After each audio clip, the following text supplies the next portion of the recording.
ओम श्री गंगाई नाथाय नमः। जय श्री गुरुदेव, जय श्री दादा गुरुदेव। आपका स्वागत है सभी का आज के सत्संग में। मेरा नाम राजशिव है और मैं एक सिद्ध योग साधक हूँ। सिद्ध योग की साधना करता हूँ। सिद्ध योग की साधना बहुत ही सरल साधना है जिसमें गुरु जी के बताए अनुसार नाम जप करना पड़ता है और ध्यान करना पड़ता है गुरुदेव जी का, और बाकी सब जो है घटना गुरु शिष्य परंपरा में घटती है। जो कुछ गुरु जी की प्राप्ति है वो शिष्य की प्राप्ति होने लग जाती है धीरे धीरे। तो बड़ा सहज योग है और बड़ा पावरफुल योग है। तो ज़बरदस्त बदलाव आते हैं सिद्ध योग से। तो आजकल हम एक पुस्तक पढ़ रहे हैं, श्रीमद् भागवत का अध्ययन कर रहे हैं। गुरु जी की पुस्तक का भी अध्ययन कर रहे हैं, लेकिन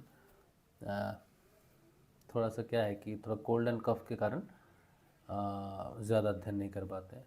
आज अवस्था काफ़ी ठीक है लेकिन 100% नहीं है। तो ज़्यादा बोलने से, तेज़ बोलने से खांसी, गले में थोड़ी खराश हो सकती है, इसीलिए बहुत लंबा अध्ययन नहीं करेंगे। एक ही पुस्तक का अध्ययन करेंगे क्योंकि श्रीमद् भागवत का अध्ययन चल रहा है कॉन्टिन्यूसली। तो श्रीमद् भागवत का ही अध्ययन करेंगे। आपका कोई प्रश्न रहा साधना से संबंधित तो हम उस पर बात करेंगे, ठीक है। चलिए अध्ययन शुरू करते हैं, देखते हैं कितना अध्ययन हम कर सकते हैं आज।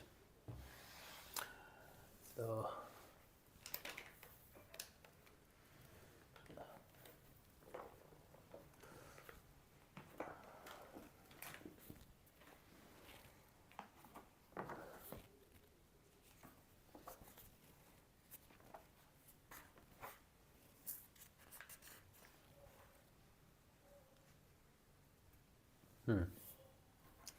हम पढ़ रहे हैं दशम स्कंद 19वां अध्याय, गौओं और गोपों को दावानल से बचाना, ठीक है। हम श्री गुरुदेव जी को नमस्कार करते हैं, श्रीमद् भागवत को नमस्कार करते हैं, आपको भी नमस्कार करते हैं, स्वयं को भी नमस्कार करते हैं, क्योंकि श्रीमद् भागवत का योग बड़ा ही अद्वितीय योग है। जिसे भी पढ़ने का, सुनने का सौभाग्य मिले वो आदरणीय है, उसे नमस्कार होना चाहिए। दशम स्कंद है, 19वां अध्याय है। श्री शुक सुधा सागर श्रीमद् भागवत।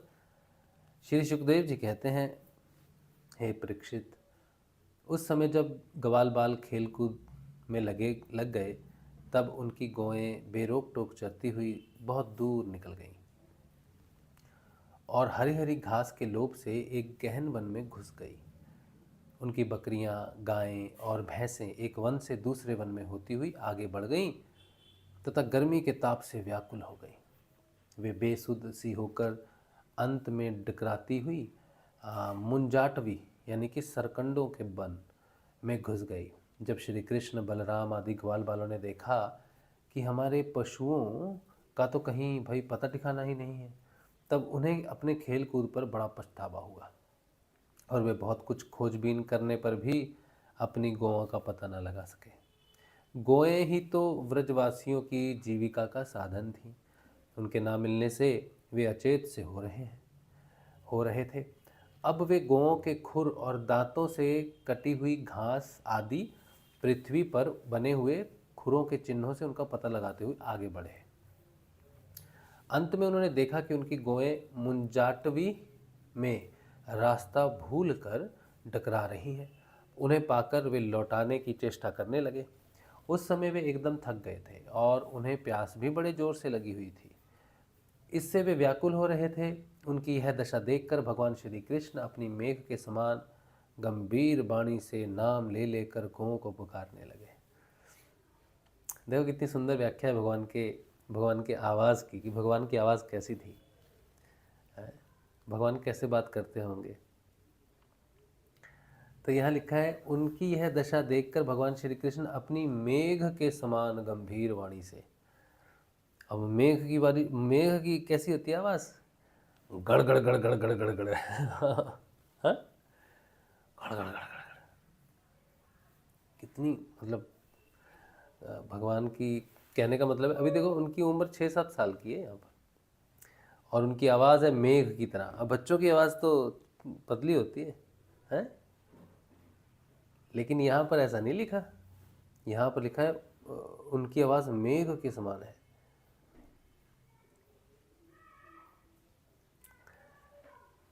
मेघ के समान गंभीर वाणी से नाम ले लेकर गौओं को पुकारने लगे। गौएं अपने नाम की ध्वनि सुनकर बहुत हर्षित हुई। वे भी उत्तर में हुंकारने और रंभाने लगी। हे परीक्षित, इस प्रकार भगवान उन गायों को पुकार ही रहे थे कि उस वन में सब और अकस्मात दावाग्नि लग गई। जो वनवासी जीवों का काल ही होती है। साथ ही बड़े जोर की आंधी भी चलकर उस अग्नि को बढ़ने में सहायता देने लगी। इससे सब और फैली हुई वह प्रचंड अग्नि अपनी भयंकर लपटों से समस्त चराचर जीवों को भस्मसात करने लगी। जब ग्वालों और गौओं ने देखा कि दावानल चारों ओर से हमारी ही ओर बढ़ता आ रहा है, तब वे अत्यंत भयभीत हो गए और मृत्यु के भय से डरे हुए जीव जिस प्रकार भगवान की शरण में आते हैं, वैसे ही वे श्री कृष्ण और बलराम जी के शरणापन्न होकर उन्हें पुकारते हुए बोले। गुरु भगवान, मेरे को ना एक अचानक मेरे दिमाग में एक चीज़ घूम रही है। अभी अमेरिका में जो इस समय अवस्था है, अग्नि की अवस्था है, उससे बहुत तीव्र गति से जो है वो आग बढ़ रही है। अभी क्या स्थिति है आज मुझे मालूम नहीं है, लेकिन बहुत तेज गति से जो है अमेरिका के कई क्षेत्रों में वो अग्नि बढ़ रही है। गुरु भगवान की एक स्पीच है, उसमें गुरु जी कहते हैं, देखो 2009 की स्पीच है, 29 जुलाई 2009। गुरु जी कहते हैं, अब ये जो मंत्र है ना, संजीवनी मंत्र, अब मैंने इसे ओपन कर दिया है। पहले इस पर रोक थी कि गुरु जी की सीडी थी, गुरु जी की रिकॉर्डेड आवाज़ थी। गुरु जी कहते थे कि मेरी सीडी ले जाओ, रिकॉर्डेड वॉइस ले जाओ, और किसी को दीक्षा देनी है तो मेरी आवाज़ में उनको दीक्षा देना, अपनी आवाज़ में मत बोलना, हाँ, नहीं तो फिर मुश्किल होगी तुमको। और ये 2009 से पहले की बात है। 2009 में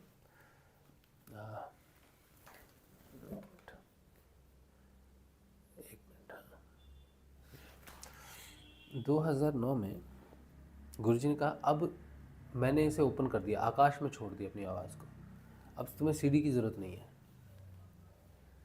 गुरुजी ने कहा, मैंने अब इसे आकाश में छोड़ दिया, तुम्हें सीडी की ज़रूरत नहीं है। आकाश में छोड़ दिया का मतलब,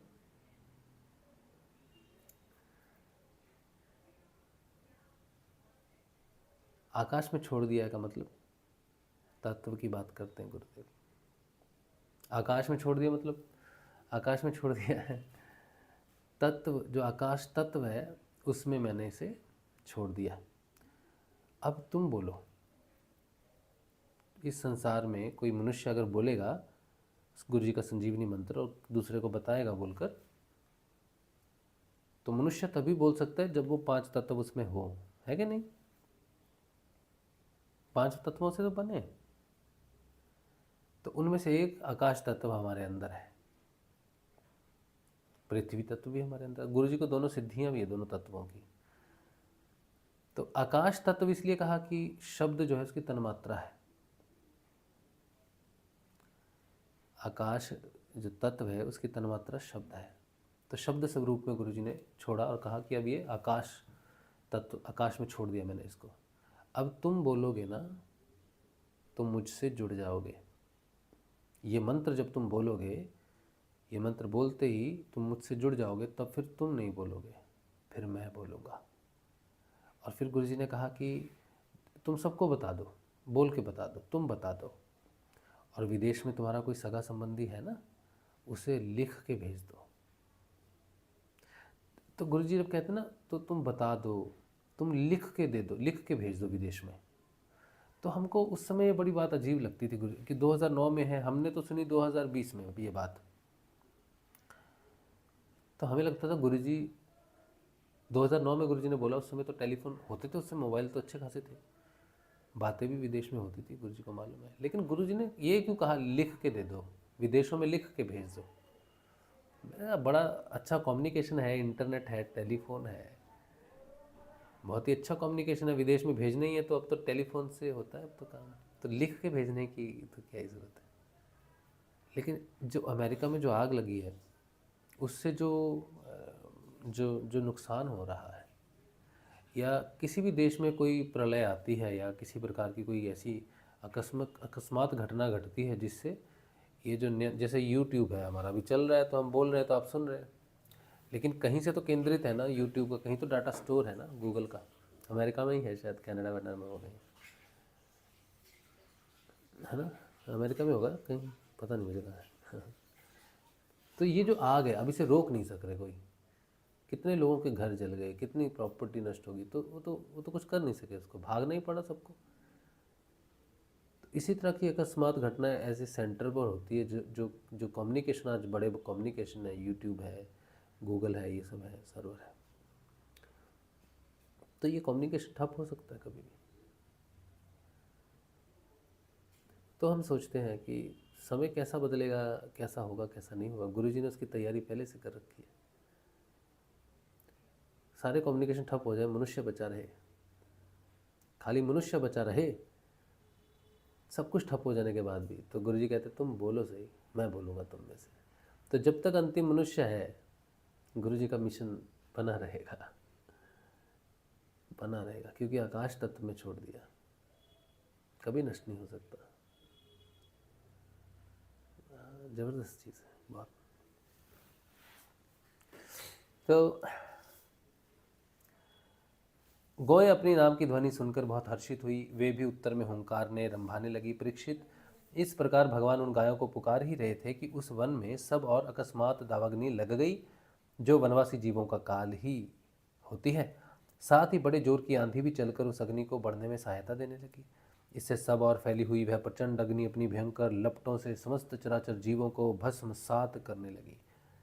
जब ग्वालों और गौओं ने देखा कि दावानल चारों ओर से हमारी ही ओर बढ़ता आ रहा है, तब वे अत्यंत भयभीत हो गए और मृत्यु के भय से डरे हुए जीव जिस प्रकार भगवान की शरण में आते हैं, वैसे ही वे श्री कृष्ण और बलराम जी की शरणापन्न होकर उन्हें पुकारते हुए बोले, महावीर श्री कृष्ण, प्यारे श्री कृष्ण, परम बलशाली बलराम, हम तुम्हारे शरणागत हैं।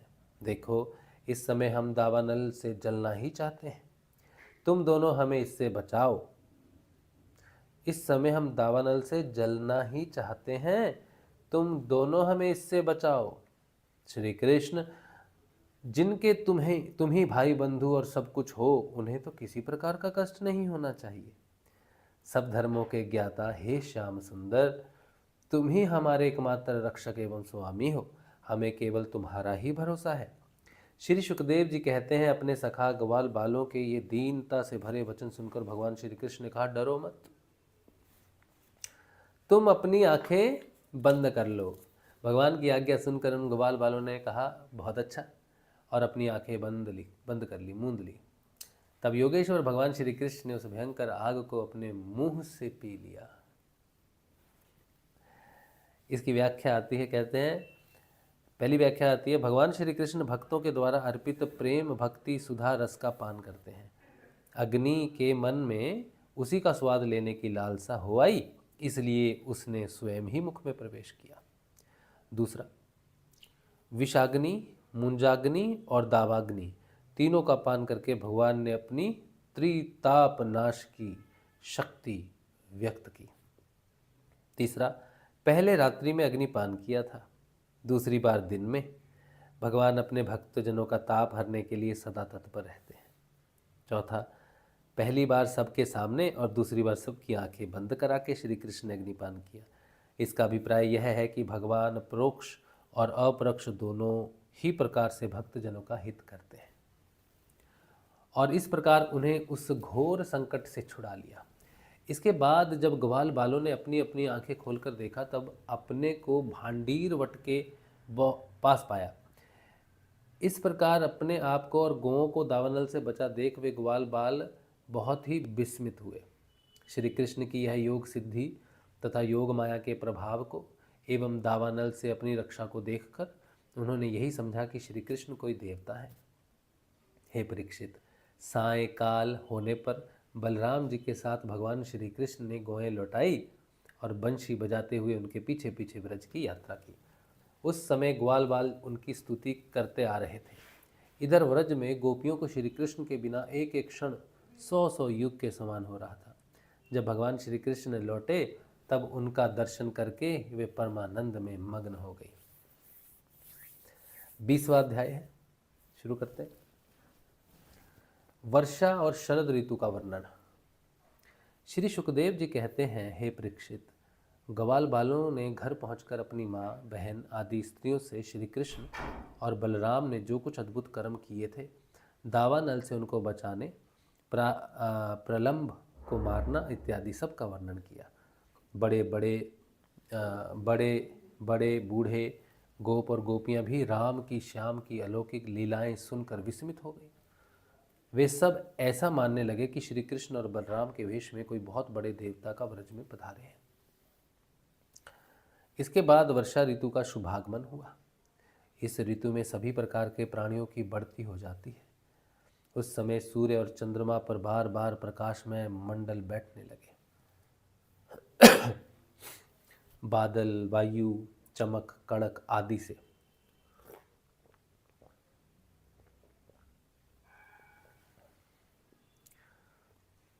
आकाश शुभ्र सा दिखने लगा। आकाश में नीले और घने बादल घिर आते, बिजली कौंधने लगती।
प्रभु राम।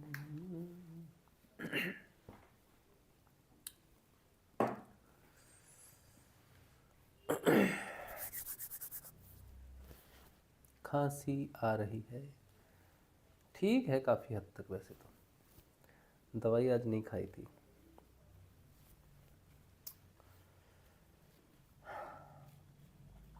शुरू करते हैं धीरे धीरे, तेजी तेजी, जोर से नहीं बोलेंगे, आहिस्ता आहिस्ता बोलेंगे।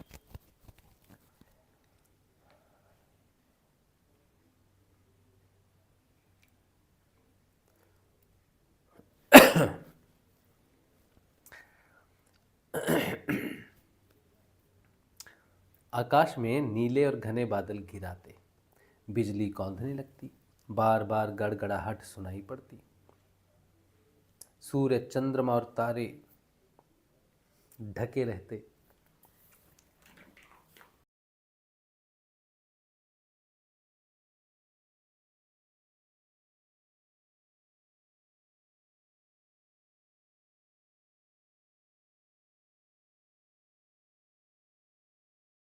लंबा चौड़ा ब्रेक नहीं लेंगे। तो इससे आकाश की ऐसी शोभा होती जैसे ब्रह्म स्वरूप होने पर भी गुणों से ढक जाने पर जीव की होती है। अरे कितना सुंदर बात है भाई, इतनी सुंदर व्याख्या। आहा, कहते हैं आकाश में नीले और घने बादल घिराते, बिजली कौंधने लगती, बार बार गड़गड़ाहट सुनाई पड़ती, सूर्य चंद्रमा और तारे ढके रहते। इससे आकाश की ऐसी शोभा होती जैसे ब्रह्म स्वरूप होने पर भी गुणों से ढक जाने पर जीव की होती है। सूर्य ने राजा की तरह पृथ्वी रूप प्रजा से 8 महीने तक जल का कर ग्रहण किया था। अब समय आने पर वे अपने किरण करों से फिर उसे बांटने लगे। जैसे दयालु पुरुष जब देखते हैं कि प्रजा बहुत पीड़ित हो रही है, तब वे दया परवश होकर अपने जीवन प्राण तक निछावर कर देते हैं, वैसे ही बिजली की चमक से शोभ्यमान घनघोर बादल तेज हवा की प्रेरणा से प्राणियों के कल्याण के लिए अपने जीवन स्वरूप जल को बरसाने लगे। जेठ आषाढ़ की गर्मी से पृथ्वी सूख गई थी, अब वर्षा के जल से सींचकर वह फिर हरी भरी हो गई। जैसे सकाम भाव से तपस्या करते समय पहले तो शरीर दुर्बल हो जाता है, परंतु जब उसका फल मिलता है, हाय, तब रिष्ट पुष्ट हो जाता है। एक गुरु भगवान की बड़ी सुंदर तस्वीर है, बिल्कुल सही ऐसा ही है। वहाँ पे गुरु जी तपस्या कर रहे हैं, इतने पतले दुबले हैं, गाल पुचक गए हैं, बैठे हुए हैं, बिल्कुल दुबले हैं। सिर तो फिर थोड़ा खोपड़ी जैसे सिर होता है ना हमारा, ये ऐसा लग रहा है बड़ा है, शरीर इतना दुबला हो गया गुरु जी का। हाँ, तपस्या की फोटो है गुरु जी, बिल्कुल गाल पिचके हुए गुरु जी के। और 85 ईयर्स की जब गुरु जी की एज है, तब देखो गुरु जी को, हैं, गुलगुले एकदम। ये जैसा जैसा ये लल्ला बैठा ना, ये इधर बैठा लल्ला है, गुलगुला। गुरु जी बिल्कुल ऐसे ही है, सुंदर, मोटे, गाल फूले हुए, चेहरे पर तेज ही तेज, प्रकाश ही प्रकाश। तो क्या कहते हैं श्रीमद् भागवत में, जैसे सकाम भाव से तपस्या करते समय पहले तो शरीर दुर्बल हो जाता है, परंतु जब उसका फल मिलता है तब रिष्ट पुष्ट हो जाता है। वर्षा के सायंकाल में बादलों से घना अंधेरा छा जाने पर ग्रह और तारों का प्रकाश तो नहीं दिखलाई पड़ता, परंतु जुगनू चमकने लगते हैं, जैसे कलयुग में पाप की प्रबलता हो जाने से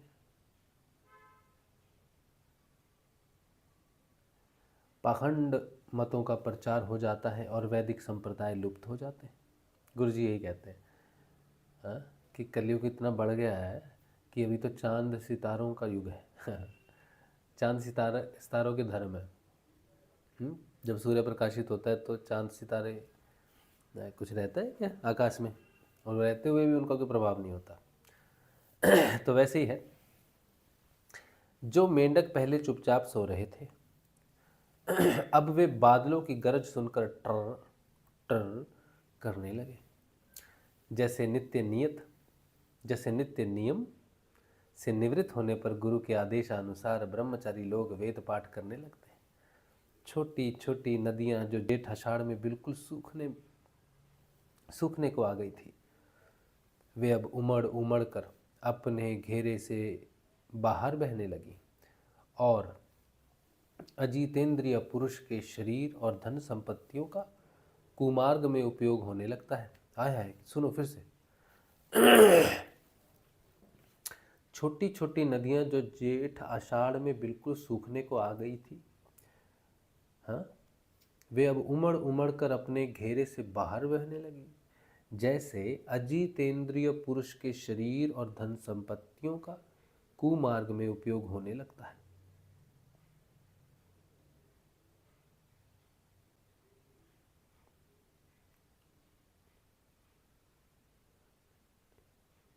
हाँ, अजितेंद्रिय पुरुष के शरीर और धन संपत्तियों का कुमार्ग में उपयोग होने लगता है, मतलब जिसे अपनी इंद्रियों पर कंट्रोल नहीं होता है। जो लोलुप लोग होते हैं, गुरु जी कहते हैं सत्ता लोलुप लोग, धन के लालची लोग, ये इंद्रियों के पीछे कि हमें सुख मिले।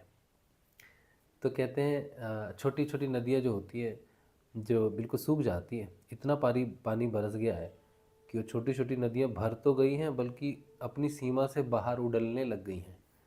ये वैसे ही होता है जब कोई ऐसा व्यक्ति हो जिसको अपनी इंद्रियों पर कंट्रोल ना हो और उसे बहुत सारा धन मिल जाए, तो वो अपने धन का कुमार्ग में प्रयोग करता है, अपने शरीर को भी कुमार्ग के रास्ते पर लेके जाता है। पृथ्वी पर कहीं कहीं हरी हरी घास की हरियाली थी, तो कहीं कहीं वीर बहुटियों की लालिमा, और कहीं कहीं बरसाती छत्तों यानी कि सफ़ेद कुकुरमुत्तों, जिसे हम कुंभ होता है ना, मशरूम के कारण वह सफ़ेद मालूम होती थी। इस प्रकार उसकी ऐसी शोभा हो रही थी मानो किसी राजा की रंग बिरंगी सेना हो। सब खेत अनाजों से भरे पूरे लहलहा रहे थे। उन्हें देखकर किसान तो मारे आनंद के फूले न समाते थे, परंतु सब कुछ प्रारब्ध के अधीन है, यह बात न जानने वाले धनियों के चित्त में बड़ी जलन हो रही थी कि अब हम इन्हें अपने पंजे में कैसे रख सकेंगे। नए बरसाती जल के सेवन से सभी जलचर और थलचर प्राणियों की सुंदरता बढ़ गई थी। जैसे भगवान की सेवा करने से बाहर और भीतर के दोनों ही रूप सुघड़ हो जाते हैं। वर्षा ऋतु में हवा के झोंकों से समुद्र एक तो यूं ही उत्ताल तरंगों से युक्त हो रहा था, अब नदियों के संयोग से वह और भी शुद्ध हो उठा। ठीक वैसे ही जैसे वासना युक्त योगी का चित्त विषयों का संपर्क होने पर कामनाओं के उभार से भर जाता है। देखो बड़ी सुंदर बात है। वर्षा ऋतु में हवा के झोंकों से समुद्र एक तो यूं ही उत्ताल तरंगों से युक्त हो रहा था, अब नदियों के संयोग से वह और भी शुद्ध हो उठा। ठीक वैसे ही जैसे वासना युक्त योगी है, हाँ योगी बोला गया है, लेकिन वासना से युक्त है, अभी तक वासना से मुक्ति नहीं हुई उसकी।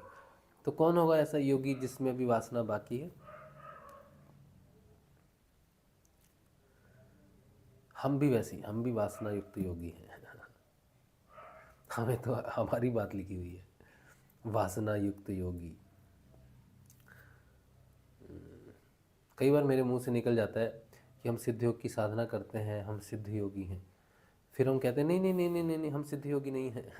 कहते हैं ना, आपने सुना होगा अगर आप देखते हो रोज, तो कहते हैं ना नहीं नहीं नहीं नहीं हम सिद्ध योगी नहीं है, हम सिद्ध योग साधक हैं। योगी तो हैं लेकिन सिद्ध योगी नहीं है। तो योगी जो सिद्ध योगी नहीं है, अभी सिद्ध योग की साधना कर रहा है लेकिन सिद्ध नहीं हुआ है, हो प्रोसेस में है, वो उस योगी को सिर्फ योगी कहेंगे यार ये तो योगी है, तो सम्मान की बात हो जाती है। लेकिन अगर उसको कहेंगे वासना युक्त योगी अगर तू सिद्ध योगी नहीं है तो वासना तो कहीं हुई, तभी तो सिद्ध नहीं है। तो अगर उसको कहेंगे ना, अगर मैं अपने आप को कहूँ कि मैं एक योगी हूँ लेकिन सिद्ध योगी नहीं हूँ, तो लेकिन मैं ऐसे भी कह सकता हूँ कि मैं वासना युक्त योगी हूँ, सिद्ध योगी नहीं हूँ, लेकिन मुझे वो सुनने में ख़राब लगेगा, आपको भी सुनने में ख़राब लगेगा, ए वासना युक्त योगी क्या होता है, लेकिन यही है। हाँ, जो सिद्ध नहीं हुआ है योगी, वो सिर्फ योगी नहीं हो सकता। योगी सिर्फ योगी होना कोई शब्द ही नहीं है। कोई ये नहीं कह सकता कि ये योगी महाराज है। तो योगी को बड़ा सम्मान देना हो कि चल साधना कर रहा है, पर्वत पे रह रहा है, ऐसा ऐसा है, ये सब है योगी महाराज। तो उनके सम्मान में, लेकिन उसकी असली अवस्था में अगर उसका असली नाम ले दो आइए वासना युक्त योगी महाराज, ये देखिए ये वासना युक्त योगी महाराज है, नमस्कार महाराज। तो क्या बोलेगा, अरे यार तुमने अपमान करने के लिए बुलाया हमको। ये क्या इंट्रोडक्शन है, वासना युक्त योगी। तो हम उससे पूछेंगे, हाँ तो हम क्या कहें आपको, सिद्ध योगी कहें? आप सिद्ध हो गए हैं, हो गए हैं सिद्ध? तो बोलेंगे नहीं सिद्ध तो नहीं हुए। हाँ तो सिद्ध क्यों नहीं हुए, किस कारण से नहीं हुए, क्या ऐसी चीज़ है जो आपको परेशान कर रही है, सिद्ध नहीं होने दे रही? तो कहेगा वृत्तियां हैं अभी शांत नहीं हुई हैं, और वृत्तियां से फिर इंद्रियां भी अभी शांत नहीं हुई हैं, और इंद्रियां शांत नहीं है तो आप जितेंद्रिय नहीं हुए, अजितेंद्रिय हुए, वासना से घिरे हुए हुए, वासना के प्रभाव में हुए ना, वासना से युक्त हुए। तो इसीलिए तो आपको कहा वासना युक्त योगी है। लेकिन यहाँ पर वो एक तर्क दे सकता है, एक तर्क दे सकता है। तो कहेगा जो आपने पढ़ा, ये जो अभी पढ़ा है ना, इसको फिर से पढ़ो, इसमें हमारे बचाव का एक पॉइंट दिया हुआ है, और पतंजलि ऋषि भी हमारा बचाव करते हैं। तुम हमें वासना युक्त योगी नहीं कह सकते।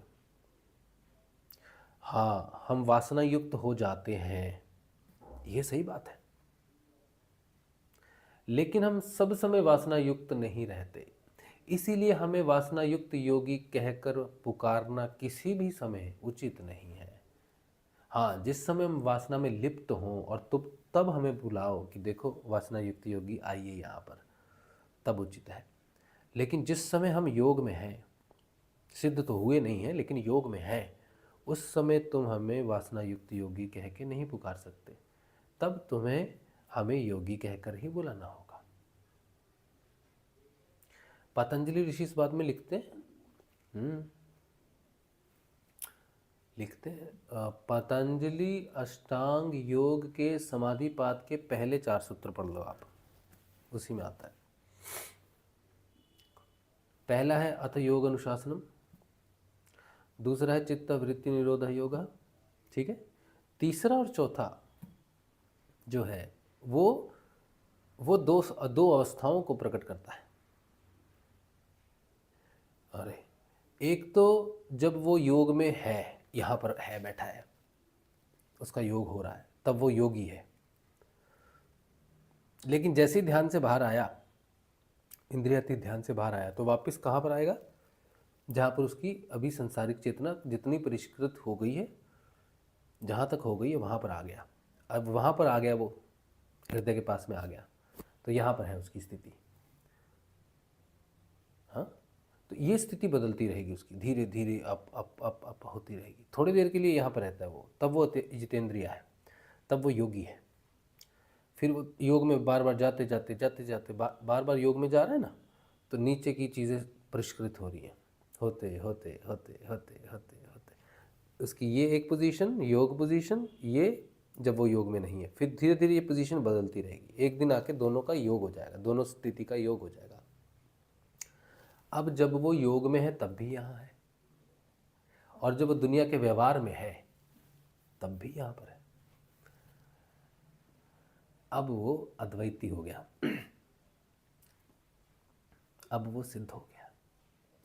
तो फिर पतंजलि अष्टांग योग के कैवल्य पद में चला जाता है सीधा। केवल हो गया ना, एक ही हो गया ना, कैवल्य पद में पहुंच जाता है। कैवल्य पद में लिखा है ऐसे साधक को, ऐसे योगी को फिर प्रकट होता है प्रातिभ ज्ञान।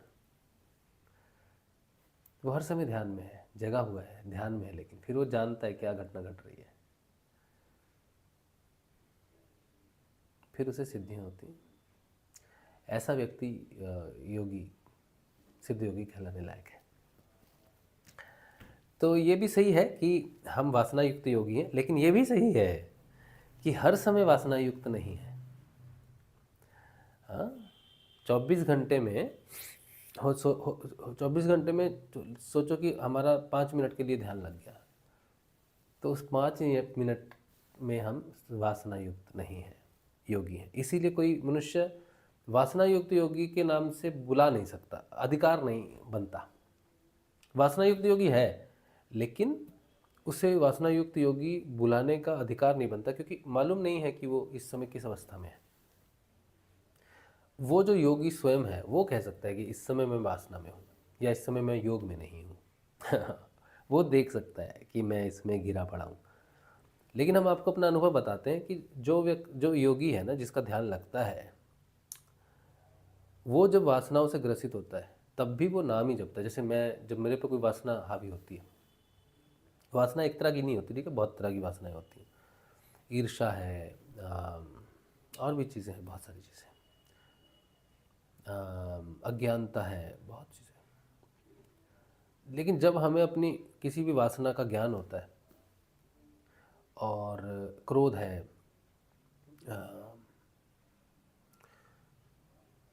तब हम अपने आप को ठीक करने की कोशिश करते हैं। उस समय अपने आप को स्थिर करने की कोशिश करते हैं। पहले ऐसा कभी नहीं था जीवन में, लेकिन अभी जैसे ही हमें ज्ञान होता है कि नहीं, ये चीज़ गलत है, या ये माया है, कोई विचार है, कुछ भी है जिस पर हमारा कंट्रोल नहीं होता, हमें पता होता है कि हाँ, ये चीज़ जैसे अग्नि है, अग्नि को आप सेक रहे हो ना, हाथ सेक रहे हो। अब हाथ सेकते सेकते आप अग्नि में हाथ घुसा दो, तो अग्नि को थोड़ी फर्क पड़ता है कि गलती से तुमने हाथ लगा दिया, वो तो जला देगी। ठीक है, तब हमें ये एहसास होता है कि ये माया जो है ना, ये अग्नि जैसी होती है। उस समय ये योगी को जलाकर भस्म कर देगी अगर हम अपने आप को नहीं संभालेंगे तो। उस समय भगवान मदद करते हैं, या आपको गुरुदेव मदद करते हैं आपको बैलेंस करने के लिए। तब गुरुदेव को बुलाना होता है, गुरु जी गुरु जी गुरु जी गुरु जी गुरु जी। गुरु जी को गुरु जी करके बुलाना। कुछ लोग गुरु जी जय गुरुदेव मंत्र जपते हैं, ये कोई मंत्र नहीं है। जिस समय तुम मुसीबत में हो, उस समय तुम्हें गुरु जी का दिया हुआ शब्द दोहराना, जिसमें वो स्वयं वास करते हैं, उनका दिया हुआ दिव्य मंत्र, उसका जाप करना चाहिए। क्योंकि गुरु जी ने एक ही बात कही है, क्या मुसीबत है भाई, गुरु जी ये है, नाम जपो। क्या मुसीबत है भाई, गुरु जी ये है, नाम जपो। तो गुरुदेव ने कहा है कि जब भी तुम मुसीबत में हो, नाम जपो। कोई बीमारी में हो, नाम जपो। मुझे बुला रहे हो, नाम जपो। तो समझदार व्यक्ति को ये चीज़ें याद रखनी चाहिए। तो आप भी योगी हो, जिनका ध्यान लगता है, जो ध्यान का प्रयास में है, वो भी योगी हैं। जो क्रियात्मक योग में है ना, वो भी योगी है। क्रियात्मक योग चल रहा है उनका। ठीक है, एक बार आपका आज शुरू हो गया, आप योग में प्रवेश कर गए हो। तो यहाँ पर वासना युक्त योगी लिखा था, तो हमने थोड़ा सा अपना शोधन कर लिया, स्वयं को देख लिया। हमें बड़ा अच्छा लगा कि एटलीस्ट हम हर समय वासना में तो युक्त नहीं है। थोड़े समय के लिए जब ध्यान में होते हैं, या गुरु जी का कोई सत्संग जैसे चल रहा है, अभी सत्संग करते हैं कभी, और गुरु जी का प्रचार प्रसार करते हैं या कुछ लिखते हैं, तब हम उस समय वासना से मुक्त होते हैं उस समय के लिए। चलो, तो फिर कहते हैं, मूसलधार वर्षा की चोट खाते रहने पर भी पर्वतों को कोई व्यथा नहीं होती। जैसे दुखों की भरमार होने पर भी, हाँ, दुखों की भरमार होने पर भी उन पुरुषों को किसी प्रकार की व्यथा नहीं होती जिन्होंने अपना चित्त भगवान को ही समर्पित कर रखा। आहा, कितनी सुंदर बात है। रिसेंटली हमने एक छोटी सी पोस्ट लिखी थी, उस समय हमने ये भाव हमने फील किया था। उस समय हमने लिखा था कि जिस तरह से भय का कोई अस्तित्व नहीं होता है, भय का कोई अस्तित्व नहीं है। एक अंधेरे में छोटा बच्चा जाता है, उसे डर लग सकता है, लेकिन एक समझदार व्यक्ति जाता है कि ये तो अंधेरा है, लाइट बंद नहीं है, कुछ नहीं है, उसे के लिए कोई भय नहीं है। तो भय का कोई अस्तित्व नहीं है। ये मनुष्य उसके माया के चक्कर में पड़ जाता है, भय के चक्कर में। उसी तरह से सुख और दुख का भी कोई अस्तित्व नहीं है। आप सोचो कि जैसे आज मेरा बेटा बीमार है, ठीक है, तो मैं कहूँगा यार बेटा बीमार है, क्या करूँगा, लेकिन वो भी खड़ा होकर सामने आए कि आज ऐसे, मैं देखूँगा तू ठीक है, हाँ, तो मेरा दुख गायब हो गया। तो वो सुख और दुख क्या है, परिस्थिति है, अपना कोई इसका अपना स्थिति वो नहीं है कि वो बना ही रहेगा, नहीं। सपने में दुखी हो जाते हो आप, अरे सपना टूटते ही पता चलता, अरे तो सपना था। जैसे बहुत बार एग्जाम्पल आती है ना, रज्जू में सर्प का भेद हो गया, सर्प का भाव हो गया, तो डर गया मनुष्य, अरे सांप। जैसे ही देखा, अरे ये तो रस्सी है, तो भय कहाँ गया, डर कहाँ गया, दुख कहाँ गया, कहीं नहीं। तो दुख का कोई अस्तित्व नहीं है, लेकिन ये वही जानेगा जिसे भगवान का योग हो गया है, या जिसको भगवान पे पूरा भरोसा है कि भगवान है। जिसको पूरा यकीन हो गया भगवान है, वो कुछ नहीं करता है, कुछ नहीं करता है वो, कोई उसका सारे कर्म कांड खत्म हो जाते हैं, सारी प्रार्थनाएं खत्म हो जाती, सब खत्म हो जाता है, कुछ भी नहीं बचता। सिर्फ बचता है तो भगवान के प्रति प्रेम, और सभी एक ही रंग में रंग जाते हैं, चाहे वो कोई देव हो, कोई भी हो, कुछ भी हो, कोई है ही नहीं। जिस एक को जिसे आप जानते हो उसको आपने प्राप्त कर लिया है, फिर कोई दूसरे का विशेषता बचती नहीं। विशेष रहते हैं अपनी जगह पर, लेकिन आपके लिए प्रयोजन खत्म हो जाता है।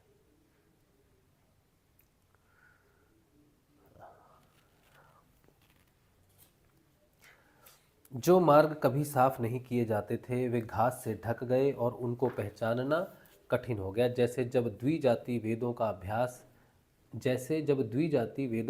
नहीं करते, तब काल क्रम से वे उन्हें भूल जाते हैं। यद्यपि बादल बड़े लोकोपकारी हैं, फिर भी बिजलियां उनमें स्थिर नहीं रहती। ठीक वैसे ही जैसे चपल अनुराग वाली कामिनी स्त्रियां गुणी पुरुषों के पास भी स्थिर भाव से नहीं रहती। बहुत सुंदर। आकाश मेघों के गर्जन तर्जन से भर रहा था, उनमें निर्गुण बिना डोरी के इंद्रधनुष की वैसी ही शोभा हुई जैसे सत्व रज आदि गुणों के क्षोभ से होने वाले विश्व के बखेड़े में निर्गुण ब्रह्म की। बहुत सुंदर बात है। क्या कहते हैं? यद्यपि बादल बड़े लोकोपकारी हैं, फिर भी बिजलियां उनमें स्थिर नहीं रहती। ठीक वैसे ही जैसे चपुल अनुरागी कामिनी स्त्रियां गुणी पुरुषों के पास भी स्थिर भाव से नहीं रहती। एक हमारे राजा हुए ययाति, उनका मोह टूटा था स्त्री के कारण, क्योंकि स्त्री में ही तो मोह फंसा हुआ था। लेकिन स्त्री से ही मोह टूटा जब उसे पता चला कि ये तो मेरी सगी नहीं है। उसे पता चला कि जिनको मैं अपना सर्वस्व लुटा रहा हूँ वो किसी और से प्रेम करती। तब उनका मोह टूट गया था। स्त्रियों का ऐसा गुण होता है। देखो, जब किसी जैसे ये गुण भी है उनका, और ये उनका इससे दूसरे को सीख भी मिलती है। ये गुण होना भी चाहिए उसमें, इस गुण को छोड़ भी नहीं सकती। लेकिन ये गुण यही है जो उनकी अस्थिरता को भी बताता है। स्त्री एक घर में पैदा होती है, शादी करके दूसरे घर में चली जाती है और सेटल हो जाती है बड़े आराम से। उसको कोई दुख नहीं है। दूसरों को दुख होता है उसके सेटल होने से, उसको नहीं होता, क्योंकि वो परिस्थितिवश अपने आप को बदल लेती है। ऐसी शक्ति है उसमें। जितना प्रेम वो अपने माता पिता भाई से करती है, बहन से करती है, अब उतना ही प्रेम वो अपने पति से करने लगती है। अब धीरे धीरे जब उसे यहाँ प्रेम मिलने लग जाता है तो वो अपने पिए का घर भूल जाती है। किसको? पिताजी का। क्या बोलते हैं उसको? मायके। पी का घर में अच्छा सब हो जाए तो मैके जाने की बात नहीं करती। अब पी के घर में जब उसकी संतान हो जाती है तो वो संतान के पीछे पड़ जाती है, संतान को ही अपना जीवन बना लेती है। फिर पी की भी बेचारे की कोई वैल्यू नहीं रहती। पति की वैल्यू तभी तक है जब तक संतान नहीं है। संतान होने के बाद स्त्री का मोह संतान की तरफ चला जाता है ज़्यादातर का, पति की तरफ मोह कम हो जाता है। अब ये पति के लिए दुख का संचय होता है वैसे, कि मेरा तो हम तो ध्यान ही नहीं कोई। तो इस तरह से इनका स्वभाव बदलता है, स्त्री का बदल जाता है, बदलता है। और ये उनका गुण है, इसीलिए वो एडजस्ट कर पाती हैं, कहीं भी एडजस्ट कर सकती हैं। लेकिन यही वो भाव भी है जहाँ से पुरुष मुक्त भी होता है उनसे, जैसे ये आती हुए। आकाश मेघों के गर्जन तर्जन से भर रहा था, उसमें निर्गुण यानी कि बिना डोरी के निर्गुण इंद्रधनुष की वैसी ही शोभा हुई जैसे सतव रज आदि गुणों के शोभ से होने वाले विश्व के बखेड़ों में निर्गुण ब्रह्म की होती है। हाँ, बहुत सुंदर बात है। भगवान जैसे प्रकट हो जाते हैं ना गुणों के अतीत, तो इंसान सत्व और रज को भी छोड़ देता है। बेटा रज सत्व गुण और रजोगुण भी झमेला है, वो जो इंद्रिय अतीत है ना, वही उसी उसी उधर ही जाना है। यद्यपि चंद्रमा की उज्जवल चांदनी से बादलों का पता चलता था, फिर भी उन बादलों ने ही चंद्रमा को ढककर शोभाहीन बना दिया। ठीक वैसे ही जैसे पुरुष के आभास से आभासित होने वाले अहंकार ही उसे ढककर प्रकाशित नहीं होने। यार इतनी सुंदर व्याख्या है ना। हम तो सोचे थे कि ये जो चैप्टर है ना, वर्षा और शरद ऋतु का वर्णन, ये तो क्या, ये चैप्टर क्यों ही है, कितना ही इंपॉर्टेंट है। ऋतुओं का वर्णन क्यों क्यों किया जाए श्रीमद् भागवत में, इसकी क्या वैल्यू होगी। जहाँ भगवान के गुण चल रहे हैं वो ऋतुओं का वर्णन क्यों। लेकिन हम पढ़ रहे हैं तो ऐसा लग रहा है ये तो बहुत ही महत्व, ये तो योग स्थिति है, पूरा योग है इसमें, तो बहुत महत्वपूर्ण है। एक एक लाइन में व्याख्या है हमारी, बड़ी सुंदर व्याख्या आ रही है जीवन की।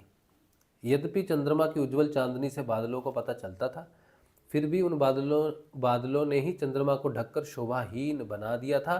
ठीक वैसे ही जैसे पुरुष के आभास से आभासित होने वाले अहंकार ही उसे ढककर प्रकाशित नहीं होने देते। क्या सुंदर बात है।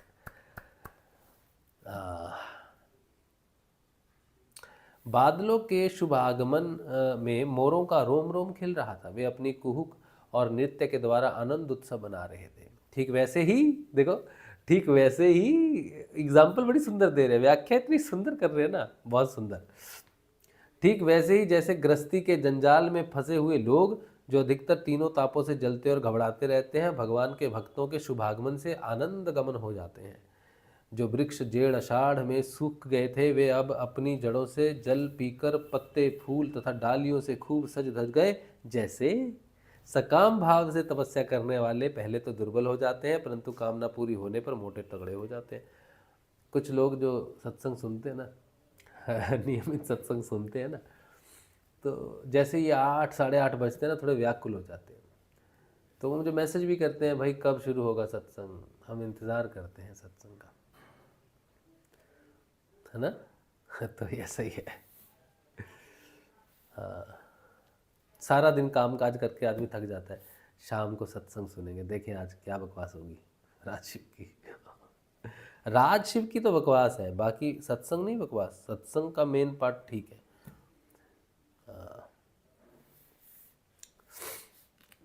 हमारा जो हम रहता है ना बीच में सत्संग करते समय, हमारा एक हम रहता ही है, सभी का रहता है, वो हमको ही हम बकवास बोलते हैं। बाकी श्रीमद् भागवत को, अध्ययन को, सत्संग को हम बकवास नहीं बोलते कभी। मेरी अपनी ईर्ष्या के कारण या अहंकार के कारण बीच बीच में कहीं त्रुटियां हो जाती हैं। आपको शायद ना भी पता चलती हो, मुझे पता चलती है मुझको, इसीलिए हम उस पार्ट को बकवास बोल देते हैं। समझे आप? हाँ। अच्छा, फिर हे परीक्षित, तालाबों के तट कांटे, कीचड़ और जल की बहाव के कारण प्राय अशांत ही रहते थे, परंतु सारस एक क्षण के लिए भी उन्हें नहीं छोड़ते थे। जैसे अशुद्ध हृदय वाले, यार इतना सुंदर है ना, जैसे अशुद्ध हृदय वाले विषयी पुरुष काम धंधों की झंझट से कभी छुटकारा नहीं पाते, फिर भी घर में ही पड़े रहते हैं।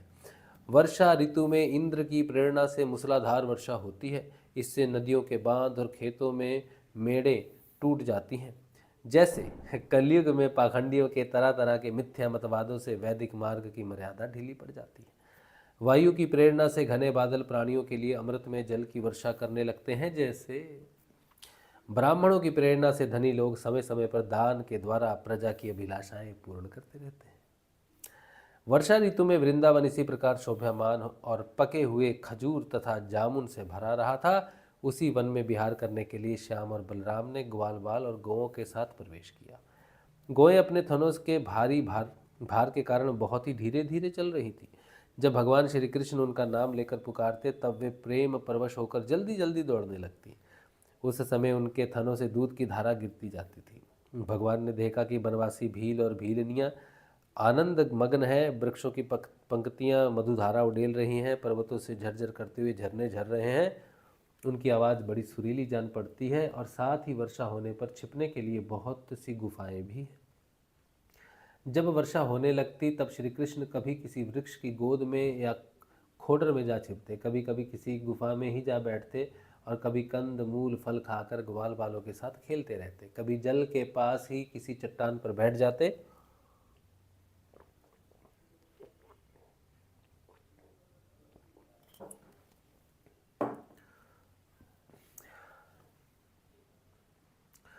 और बलराम जी तथा ग्वाल बालों के साथ मिलकर घर से लाया हुआ दही भात दाल शाक आदि के साथ खाते। वर्षा ऋतु में बैल बछड़े और थनों के भारी भार से थकी हुई गोएं थोड़ी ही देर में भरपेट घास चर लेती और हरी हरी घास पर बैठकर ही आंखें मूंद कर जुगाली करती रहती। वर्षा ऋतु की सुंदरता अपार थी, वह सभी प्राणियों को सुख पहुंचा रही थी। इसमें संदेह नहीं कि वह ऋतु गाय बैल बछड़े सब के सब भगवान की लीला के ही विलास थे। फिर भी उन्हें देखकर भगवान बहुत प्रसन्न होते और बार बार उनकी प्रशंसा करते। इस प्रकार श्याम और बलराम बड़े आनंद से व्रज में निवास कर रहे थे। इसी समय वर्षा बीतने पर शरद ऋतु आ गई। अब आकाश में बादल नहीं रहे। जब निर्मल हो गया, वायु बड़ी धीमी गति से चलने लगी। शरद ऋतु में कमलों की उत्पत्ति से जलशयों के जलने अपनी सहज स्वच्छता प्राप्त कर ली। ठीक वैसे ही जैसे योग भ्रष्ट पुरुष को चित्त फिर से योग का सेवन करने से निर्मल हो जाता है। यही बात हम पीछे कर रहे थे। योग भ्रष्ट पुरुषों का चित्त फिर से योग का सेवन करने से निर्मल हो जाता है। शरद ऋतु ने आकाश के बादल, वर्षा काल के बढ़े हुए जीव, पृथ्वी का कीचड़ और जल के मट मैलेपन को नष्ट कर दिया। जैसे भगवान की भक्ति ब्रह्मचारी, गृहस्थ, वानप्रस्थ और सन्यासियों के सब प्रकार के कष्टों और अशुभों को झटपट नाश कर देती है। बादल अपने सर्वस्व जल का दान करके उज्ज्वल कांति से सुशोभित होने लगे। ठीक वैसे ही जैसे लोक परलोक, स्त्री पुत्र और धन संपत्ति संबंधी चिंता और कामनाओं का परित्याग कर देने पर संसार के बंधन से छूटे हुए परम शांत सन्यासी शोभ्यमान होते। बहुत सुंदर। अब पर्वतों से कहीं कहीं झरने झरते हैं और कहीं कहीं वे अपने कल्याणकारी जल को नहीं भी बहाते थे। जैसे ज्ञानी पुरुष समय पर अपने अमृत में ज्ञान का दान किसी अधिकारी को कर देते हैं और किसी किसी को नहीं भी करते। बहुत सुंदर। छोटे छोटे गड्ढों में भरे हुए जल के जलचर यह नहीं जानते कि इस गड्ढे का जल दिन पर दिन सूखता जा रहा है। जैसे कुटुंब के भरण पोषण में भूले हुए मूढ़ यह नहीं जानते कि हमारी आयु क्षण क्षण क्षीण हो रही है। थोड़े जल में रहने वाले प्राणियों को शरतकालीन सूर्य की प्रखर किरणों में बड़ी पीड़ा होने लगी। जैसे अपनी इंद्रियों के वश में रहने वाले कृपण आदि दरिद्र कुटुंबी को तरह तरह के ताप सताते ही रहते हैं। पृथ्वी धीरे धीरे अपना कीचड़ छोड़ने लगी और घास पात धीरे धीरे अपनी कचाई छोड़ने लगे। ठीक वैसे ही जैसे विवेक संपन्न साधक धीरे धीरे शरीर आदि अनात्म पदार्थों में से यह मैं हूँ और यह मेरा है, यह अहंता और ममता छोड़ देते हैं। शरद ऋतु में समुद्र का जल स्थिर, गंभीर और शांत हो गया। जैसे मन के निसंकल्प हो जाने पर आत्मा राम पुरुष कर्म कांड का झमेला छोड़कर शांत हो जाता है। किसान खेतों की मेड़ मजबूत करके जल का बहना रोकने लगे, जैसे योगी जन अपनी इंद्रियों को विषयों की ओर जाने से रोककर प्रत्याहार करके उनके द्वारा क्षीण होते हुए ज्ञान की रक्षा करते हैं। शरद ऋतु में दिन के समय बड़ी कड़ी धूप होती है, लोगों को बहुत कष्ट होता है, परंतु चंद्रमा रात्रि के समय लोगों का सारा संताप वैसे ही हर लेता है जैसे देहाभिमान से होने वाले दुख को ज्ञान और भगवद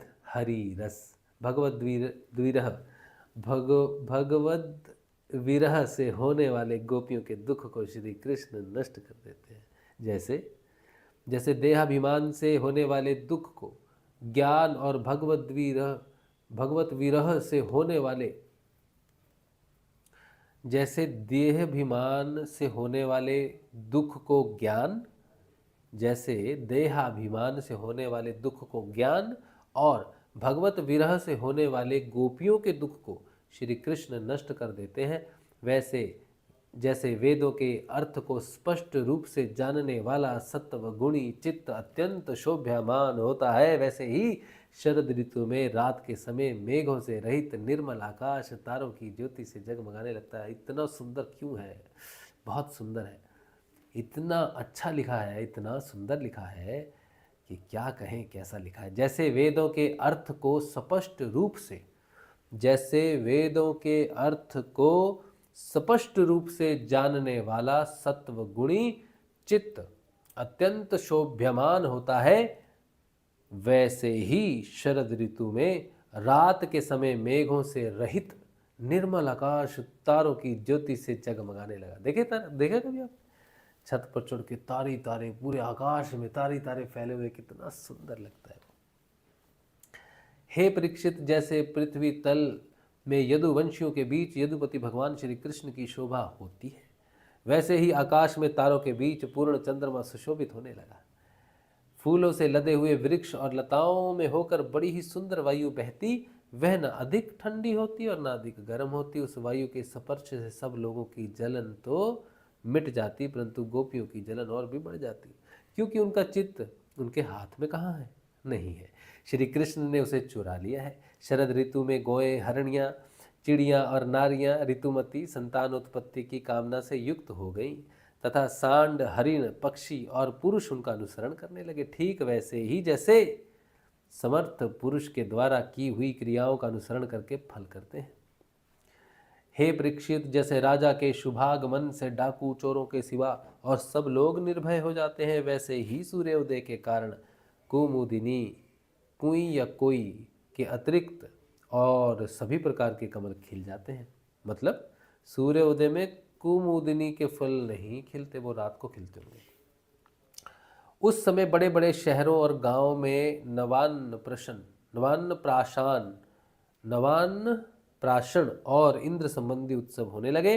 खेतों में अनाज पक गए और पृथ्वी भगवान श्री कृष्ण तथा बलराम जी की उपस्थिति से अत्यंत सुशोभित होने लगी। साधना करके सिद्ध हुए पुरुष जैसे समय आने पर अपने देव आदि शरीरों को प्राप्त होते हैं, वैसे ही वैश्य, सन्यासी, राजा और स्नातक जो वर्षा के कारण एक स्थान पर रुके हुए थे, वहाँ से चलकर अपने अपने अभिष्ट काम काज में लग गए। बहुत सुंदर, बहुत सुंदर, बहुत सुंदर, बहुत सुंदर व्याख्या। दशम सकंध 21वां अध्याय वेणुगीत, जो हम कल पढ़ेंगे। ठीक है, चलिए। बहुत सुंदर आज का अध्ययन, बहुत आनंद आया, बहुत ही सुंदर व्याख्या। श्रीमद्भागवत को प्रणाम है। जय हो श्री हरि प्रभु। चलिए, तो प्रश्न लेते हैं वेरी क्विकली प्रश्न लेंगे, भागेंगे, भूख लगी है आज।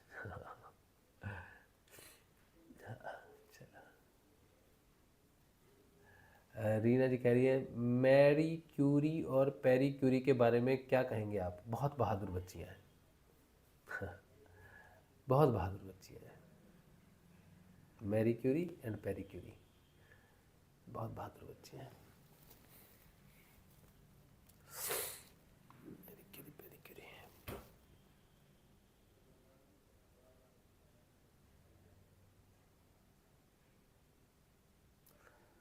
बहुत बहादुर बच्ची हैं, नमस्कार है उनको। देखिए, हम किसी स्त्री का कभी अपमान नहीं करते। हम कहते हैं स्त्रियां सम्मान के अधिकारी हैं, ऐसा नहीं है। वो ऊपर है।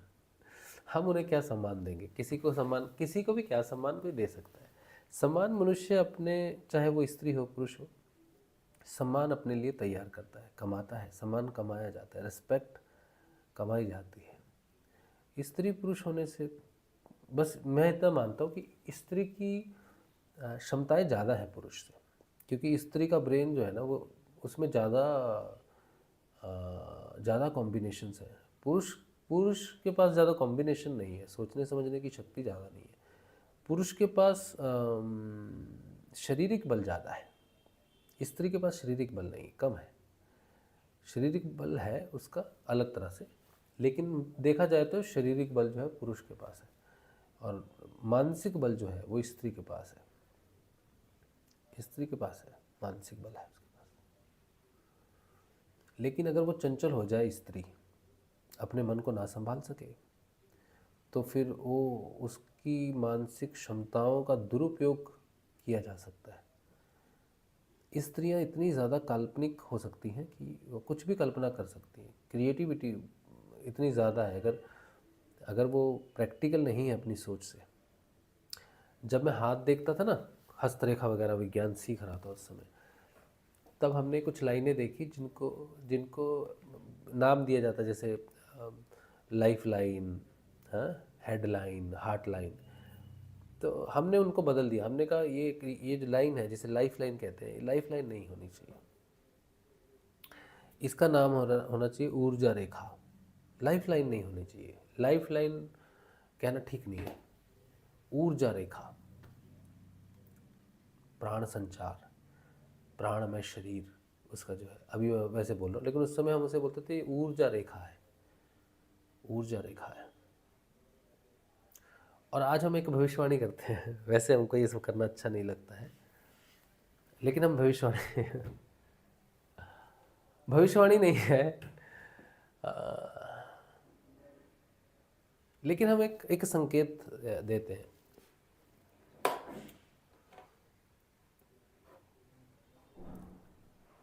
अगर हम सही हैं तो, अगर ये लाइफ लाइन नहीं है, अगर ये सच में प्राण ऊर्जा है जिससे जीवन चलता है, प्राण ऊर्जा से जीवन चलता है, इसीलिए उसे लाइफ लाइन बोल देते हैं। लेकिन फिर भी उसे लाइफ लाइन बोलना ठीक नहीं है, क्योंकि कई बार क्या होती है, लाइफ लाइन कहीं रुक जाती है जाके, तो मनुष्य कहते हैं अरे यार मेरी तो लाइफ यहाँ ख़त्म हो रही है, तो वहाँ लाइफ ख़त्म नहीं होती है। ठीक है, उसके बाद ऊर्जा कांस्टेंट हो जाती है, या फिर ऊर्जा ऐसी हो जाती है कि उसको वो जैसे रिटायर हो गया कोई व्यक्ति, अब बैठा है घर में, अब उसको उतनी ऊर्जा की ज़रूरत नहीं है, तो कई बार वो चीज़ें होती हैं।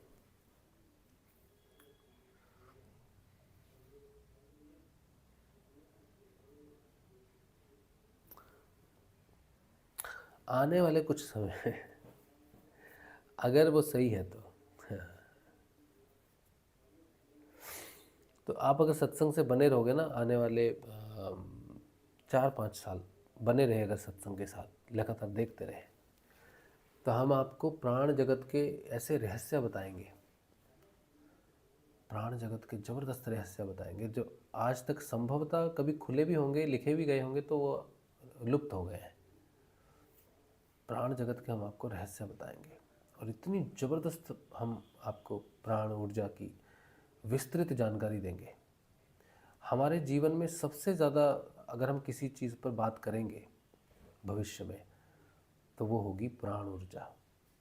हमारा शोध होगा, या हमारा जो आध्यात्मिक जीवन है, ये सबसे ज़्यादा जो जिस चीज़ पर केंद्रित रहेगा, या जो चीज़ हमें आध्यात्मिक जीवन में सबसे ज़्यादा सहायता करेगी अध्यात्म को समझने में, वो होगी प्राण ऊर्जा।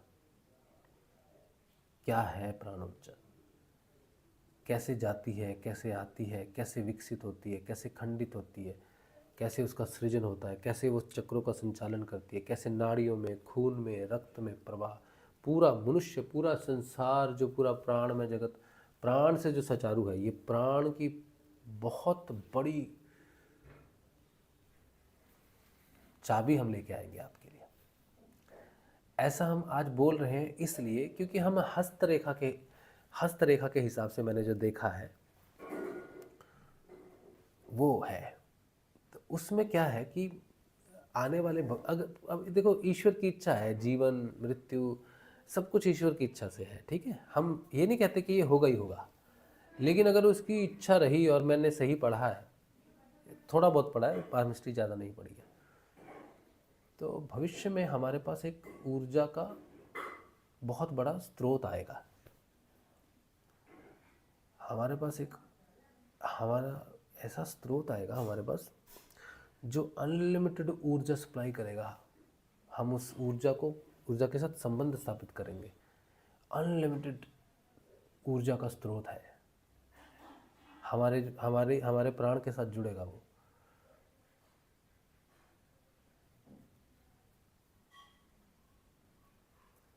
छोटा मोटा नहीं है, बहुत बड़ा है, बहुत बड़ा है, और वो हमारे जीवन की मुख्य कार्य को दर्शाएगा। उस पर ही हमको जीवन की जो, जैसे कोई व्यक्ति है ना, इंजीनियर बन गया, कोई डॉक्टर बन गया, कोई कारपेंटर बन गया, कोई कुछ बन गया, इस तरह बन गया, वैसे ही हमारा करियर है, इस जीवन में हमारा एक करियर है, और वो करियर की शुरुआत होगी जब उस ऊर्जा केंद्र से मैं जुड़ जाऊँगा। उसके बाद मेरे कार्य का आरंभ होगा, मेरे कार्य जिसके लिए मैं जन्म लेके आया हूँ वो शुरू होगा तब। लेकिन अभी मेरे को उसका चाबी मिली नहीं है, लेकिन मिलेगी।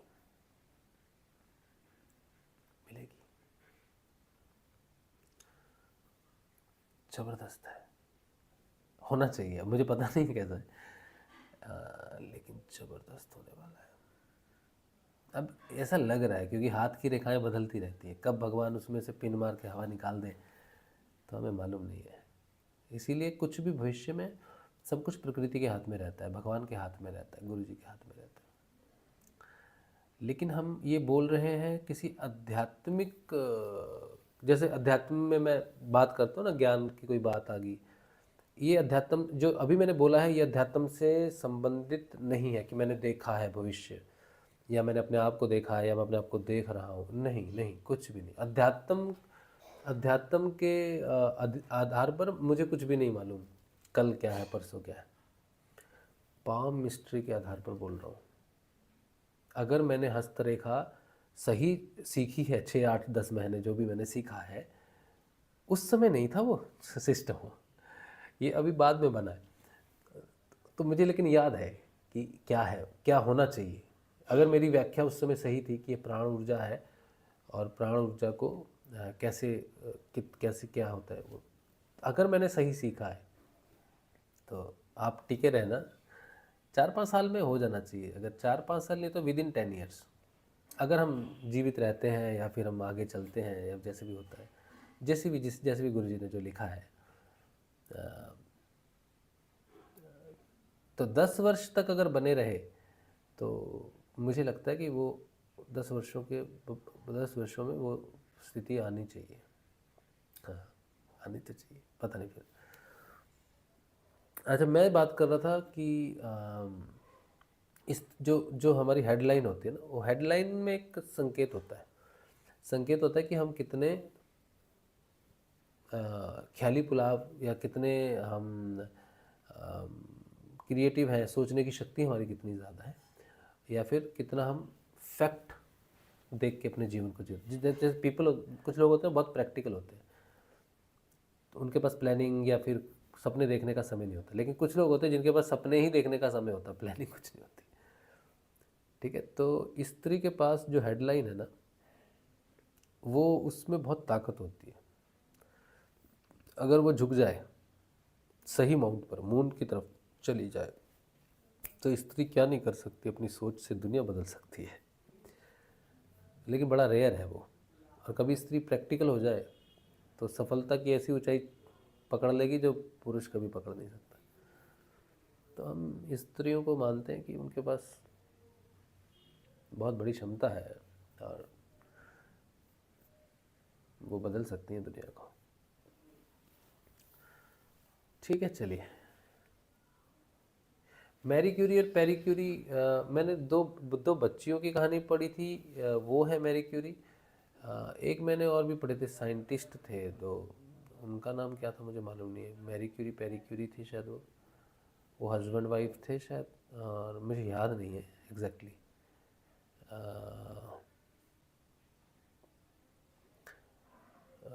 जिन्होंने रेडियम की खोज की थी शायद, वो कौन थे, उनका नाम क्या था मुझे मालूम नहीं, पता नहीं। मैरी क्यूरी, पेरी क्यूरी, या फिर वो दो बच्चियां थी, या फिर वो हस्बैंड वाइफ हो सकते हैं। मुझे आप बता देना, थोड़ा क्लू देना आप मुझे ना, देख लेता हूँ मैं एक मिनट। पढ़ाया तो है मैंने बच्चों को मैरी क्यूरी, पेरी क्यूरी, कहाँ पढ़ा है ये पता नहीं। जो भी है, किसी विशेषता के साथ जुड़े हुए हैं ये लोग। मैरी क्यूरी रेडियम का खोज किया था शायद, जहाँ तक मुझे याद है। बहुत ही महान साइंटिस्ट है वो लोग, मैरी क्यूरी, पेरी क्यूरी। देखते हैं, पेरी क्यूरी,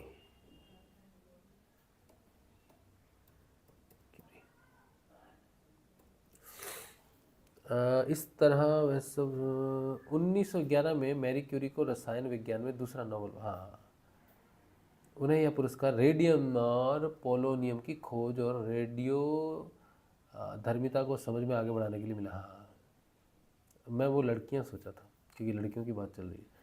तो ये दोनों हस्बैंड वाइफ थे और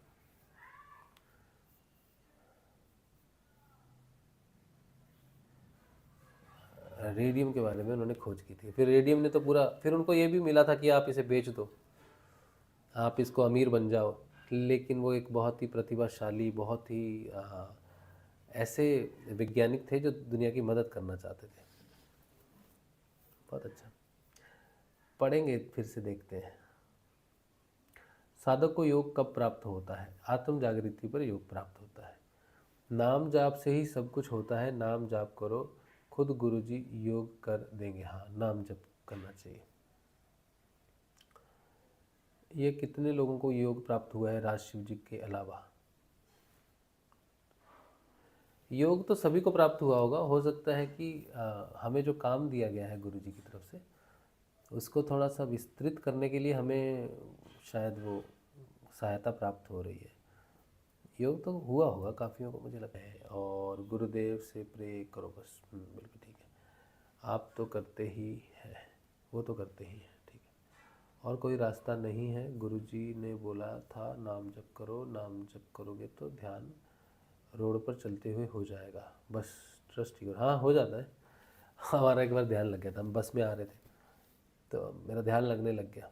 क्योंकि ऐसा नहीं है कि सभी को लगेगा। जो समर्पित होगा, गुरुदेव को कहेगा गुरुजी 24 घंटे में कहीं भी ध्यान लगा दो, हम वहीं बैठ जाएंगे, कोई चिंता नहीं है। स्त्रियां डरती हैं कि कहीं सास के सामने ध्यान ना लग जाए, पति मना करते हैं, उनके सामने ध्यान ना लग जाए, तो वो गुरुजी को बोलती है गुरुजी हमारा ध्यान मत लगाना, हम नाम जप लेंगे। तो जल ऐसे लोगों के साथ नहीं होता। लेकिन जो लोग समर्पित हैं, कहते हैं जहाँ लगना है लग जाए। तो मेरा तो एक बार सड़क पर भी ध्यान लग गया था, हम तो सड़क पर ही बैठ गए थे ध्यान करने, और एक बार नहीं कई बार। रीना जी कहते धीरे धीरे पढ़िए वरना खांसी। अभी अभी ठीक है। रेडियो धर्मी विकर्ण के आविष्कार थे ये दोनों। हाँ, अभी मुझे याद आ गया, पति पत्नी थे। हाँ, ठीक ठीक। गुरु भाई हमें भी जुड़ना है उस अपरमार पर ऊर्जा से।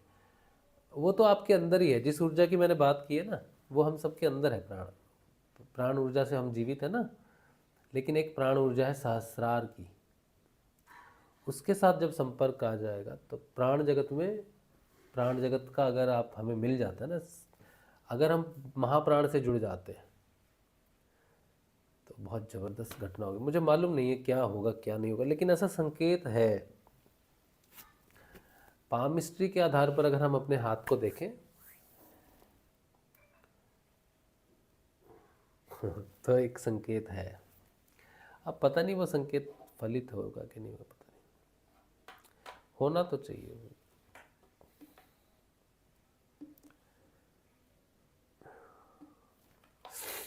अब समय आने के साथ लाइनें बदल भी जाती है। कई बार हम किसी गलत संकेत को पढ़ लेते हैं, गलत तरीके से भी पढ़ लेते हैं, ऐसा भी हो सकता है। लेकिन क्योंकि हम योग में आ गए हैं और हमने प्राण जगत में प्रवेश किया है, और वहीं से ही रास्ता जाता है। सुषुम्ना नाड़ी सुषुम्ना नाड़ी का जो मुंह है ना, वो प्राण जगत में खुलता है। और हमने सुषुम्ना नाड़ी में प्रवेश किया है तो हम प्राण जगत में गए हैं। लेकिन प्राण जगत ने अभी हमें अपना रहस्य खोलना शुरू नहीं किया है। वो हमें दे तो रहा है बहुत कुछ, लेकिन हमें वहाँ पर बैठ के अलाउ कर दे कि आप एडमिन हो, चलो देखो क्या देखना है, जाओ क्या करना है, वो वाली अगर अप्रूवल मिल जाती है तब मज़ा आएगा बहुत। हाथ में नहीं देखता, मैं तो अपना भी हाथ नहीं देखता हूँ। मैं नहीं देखता, मैं अपनी पत्नी मेरी बोलती है हाथ देखो, हाथ नहीं देखता, नहीं देखता किसी का नहीं देखता। मेरे बेटा बहुत बीमार हुआ बोल के, मुझे पहले से पता था बीमार होगा। मैंने उसका हाथ देखा था बहुत पहले, तो मुझे पता था कि उसको कुछ सर में चोट लगेगी या फिर सर में चोट वोट लगेगी, कुछ तो होगा। तो मैं उसे कहता था बेटा देख तू बाइक मत चलाना, हेलमेट पहनना दी। लेकिन उसे न्यूरोलॉजिकल जो नर्व का दिक्कत होगा, तो वो मेरे को अंदाज़ा नहीं था कि वो नर्व से संबंधित होगा। वो फिज़िकली हिट तो होगा लेकिन नर्व का होगा। तो देखा था मैंने। तो जब मैंने उसे बताया, मैंने कहा ठीक है कोई बात नहीं। अपनी पत्नी का भी पता था मुझे कि इसे सांस की बीमारी होगी, लेकिन ये निकल जाएगी सांस की बीमारी से, ये भी मालूम था मुझे। बहुत पहले बोल दिया था मैंने उसको, बहुत पहले, कि एक समय आएगा तुमको दिक्कत होगी सांस की। तो मुझे डर लगता था पता नहीं कब होगी, उसको क्या दिक्कत होगी। तो हुई उसको, अस्थमा हुआ उसको 2019 में, और अभी जाके उसको पता चला है कि अस्थमा के जो इलाज अभी निकल रही है बाहर, वो 2025। तो मैंने कहा तो निकल जाओगी तो प्रभावित होगा जीवन, लेकिन निकल जाओगे तुम। हस्तरेखा मैं इसलिए नहीं देखता हूँ, आप बुरा मत मानिएगा, हस्तरेखा मैं इसलिए नहीं देखता हूँ क्योंकि हस्तरेखा प्राण में जगत में है, प्राण में जगत में है। वहाँ जाना और जब किसी का हाथ देखते हैं ना तो उसके उसके प्राण जगत में घुस जाते हैं और वहाँ बहुत कुछ अशुद्धता रहती है। आप कीचड़ में छलांग लगाओ सफ़ेद कपड़े पहनकर, तो आप तो जब बाहर निकलोगे तो आपको लगा रहेगा ना, बहुत दिक्कत करता है बहुत। सभी अच्छे हैं लेकिन सभी में दोष भी होते हैं। तो मैं अपने भी प्राण जगत में नहीं जाता, अपनी तरफ से नहीं जाता, गुरुजी ले जाते हैं ध्यान की अवस्था से, अलग बात है। ना हम अपनी पत्नी के प्राण जगत में जाते हैं, ना अपने बेटे के प्राण जगत में जाते हैं, किसी के, हमको जाना ही नहीं है, नहीं जाना है। तो इसीलिए हमने वो विद्या सीखी नहीं आगे। तो हमको इस क्षेत्र में आगे बढ़ना था अध्यात्म में। हम उस क्षेत्र में भी बढ़ते तो बढ़ जाते आगे, लेकिन हमें रोक दिया गया, तो हमने नहीं सीखी, पूरी नहीं सीखी, थोड़ी बहुत सीखी थी वो याद रह गई। कौन सी लाइन है वो गुरु भाई जो आपने पढ़ी है और आप सोच रहे हो ऐसा होगा? ये नहीं बताएंगे। मैं अक्सर जब मेरे जो दोस्त होते थे उनको जब हम हाथ देखते थे उनका, जब हमारे ऑफिस में होते थे लोग, तो जब उन्हें पता चला कि हम हाथ देख लेते हैं तो वो हाथ धो के आते थे। हम तब थोड़ी थोड़ी उसमें बचपना होता है शुरुआत में थोड़ा, तो हम बता देते थे ये लाइन है, ये समस्या है।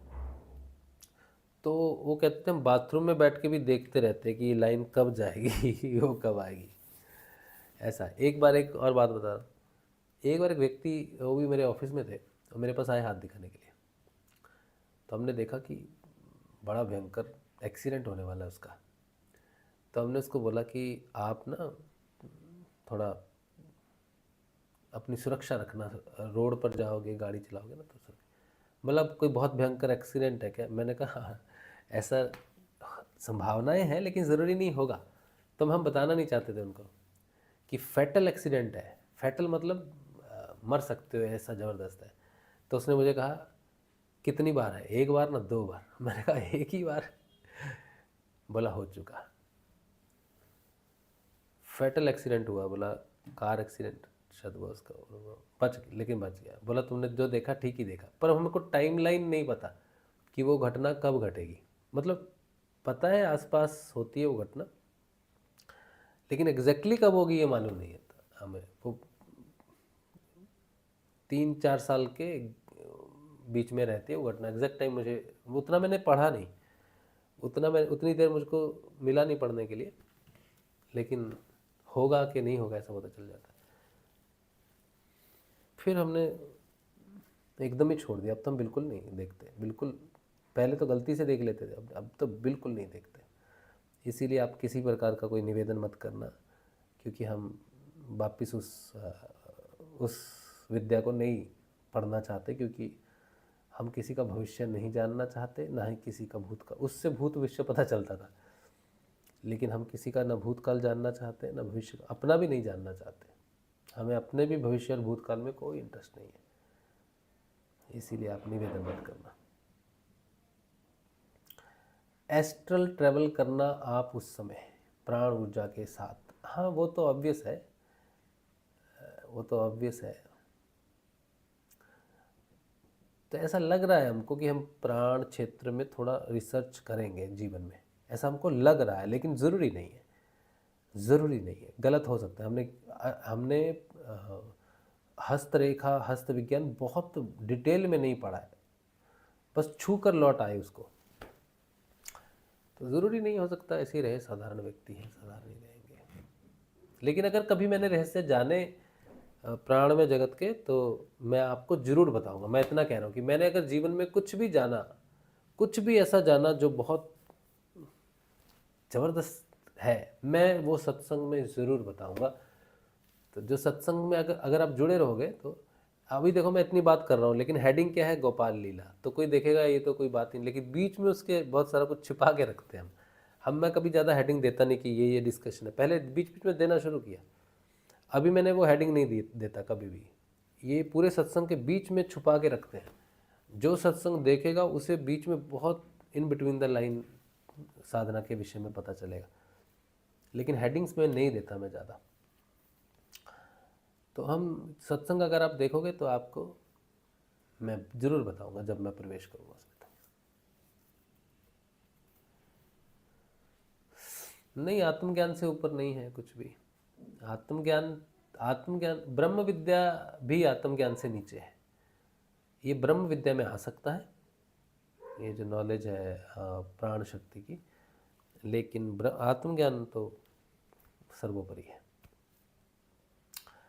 गुरु भाई, हमें तो आप जो जानोगे वो हमें भी अनुभव करवा देना होगा। अनुभव तो नहीं करवा सकते आपको, अनुभव तो गुरुदेव करवाएंगे। हम आपको बता सकते हैं कि हमारा अनुभव क्या हुआ है, और आपको भी वो अनुभव हो सकते हैं। आपको हम प्रेरणा दे सकते हैं कि आप इस पथ पर बने रहें, इस साधन पथ पे, ये पथ सच्चा है, अच्छा है। आप इसे किसी भी प्रकार से, किसी भी मोड़ में जीवन के छोड़ के ना जाएं। ऐसी प्रेरणा के लिए हम आपको इस पथ की विशेषताओं का वर्णन करते रहेंगे। ये हमारा आपके साथ वादा है, ठीक है। छुपाएंगे कुछ नहीं, सब बोल देंगे, सब बोल देंगे, कुछ नहीं छुपाएंगे, चाहे वो कैसा भी सुनने में लगे, लेकिन हम आपको रहस्य ज़रूर बताएंगे जो भी हम जानेंगे। यही हमारी डील भी है, सत्संग की डील इसी से है कि जो जानेंगे वो ज़रूर बताएंगे, और जो बताने लायक नहीं होगा उसे हम खुद भी जानेंगे नहीं। जो बांटने लायक है वही लाएंगे या लेंगे, जो बांटने लायक नहीं है उसे ले लेंगे।